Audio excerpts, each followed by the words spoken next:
Have you ever wondered why, centuries after the official end of slavery, its shadow still looms so large over our world?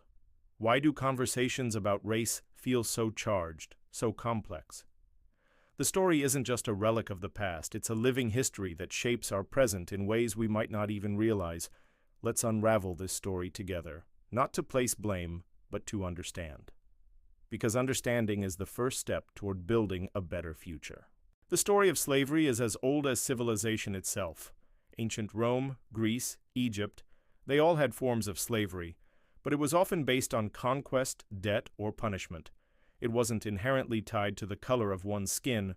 A Roman could be enslaved by a Goth, and a Greek by a Persian. The concept of race as we know it today simply didn't exist. So what changed? When did slavery become so deeply intertwined with the idea of race? The shift began in the 15th century with the dawn of the Age of Exploration. As European powers like Portugal and Spain ventured down the coast of Africa and across the Atlantic, they discovered vast new lands. These lands, particularly in the Americas, were rich in resources like sugar, cotton, and tobacco.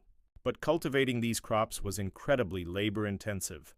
The initial attempts to enslave the indigenous populations were devastatingly unsuccessful, largely due to disease and resistance.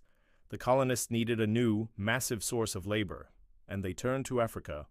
This marked the beginning of the transatlantic slave trade, one of the most brutal chapters in human history.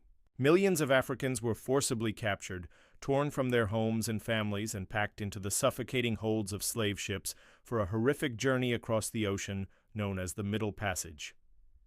The conditions were unimaginable, and countless lives were lost before they even reached the shores of the Americas. Those who survived were sold like property and forced into a life of brutal, unpaid labor. But how could one group of people justify treating another so inhumanely? This is where the invention of race became a powerful and destructive tool.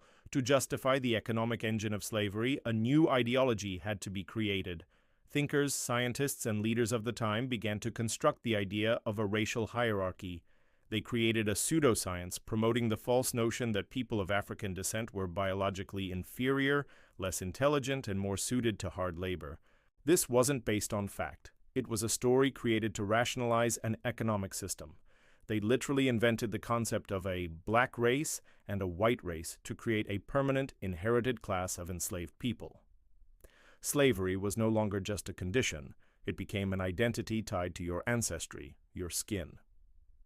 This twisted logic was codified into law. Slave codes were enacted that stripped enslaved people of all their rights. They couldn't own property, they couldn't legally marry, they couldn't learn to read or write. Their children were born into slavery, ensuring a continuous supply of labor. This system, which lasted for hundreds of years, wasn't just about labor. It was about dehumanization. It systematically ingrained the idea of white superiority and black inferiority into the very fabric of society, its laws, its culture, and its economy.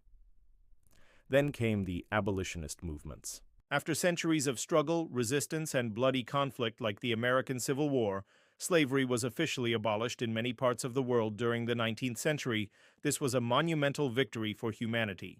But here's the crucial point. Abolishing slavery did not abolish racism. The idea of racial hierarchy, which had been so carefully constructed to justify slavery, didn't just disappear. It had taken root too deeply. In the United States, the end of slavery was followed by a period called Reconstruction, a brief moment of hope and progress for newly freed African Americans. But it was short-lived. It was quickly replaced by the era of Jim Crow laws, which enforced racial segregation. Separate but equal was the law of the land, but in reality, facilities and opportunities for Black Americans were almost always inferior. Segregation in housing, education, and employment was legally enforced. This system, often upheld by violence and terror, ensured that the social hierarchy created during slavery continued long after its official end. This is what we call systemic racism. It's the idea that racism isn't just about individual prejudice or hateful acts. It's about how those historical inequalities became embedded in our institutions. Think about it. If a group of people was legally barred from owning property, building wealth, or getting an education for centuries, you can't just flip a switch and expect everything to be equal. The effects of that disadvantage are passed down through generations.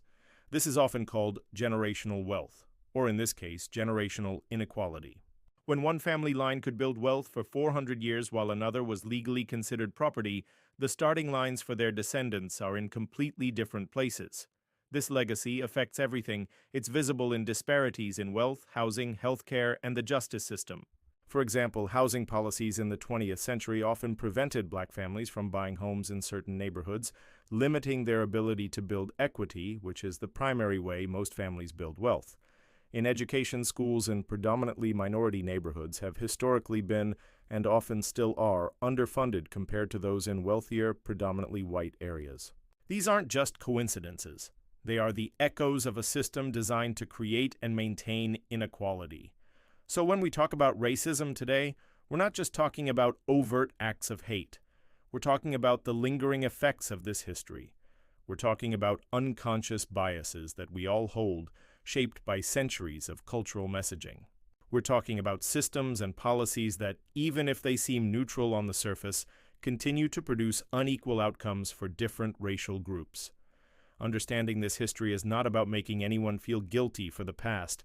It's about taking responsibility for the present.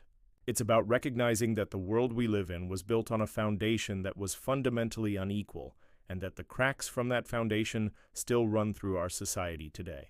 By facing this history with honesty and empathy, we can begin to see the world more clearly.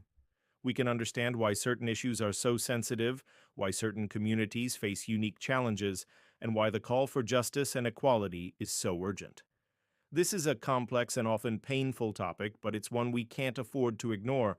The only way to truly move forward is to understand where we've been. By learning, listening, and engaging in these conversations, we can all play a part in dismantling the legacy of slavery and building a more just and equitable world for everyone. Thank you so much for taking the time to explore this important topic with me. Subscribe for more deep dives into the stories that shape our world.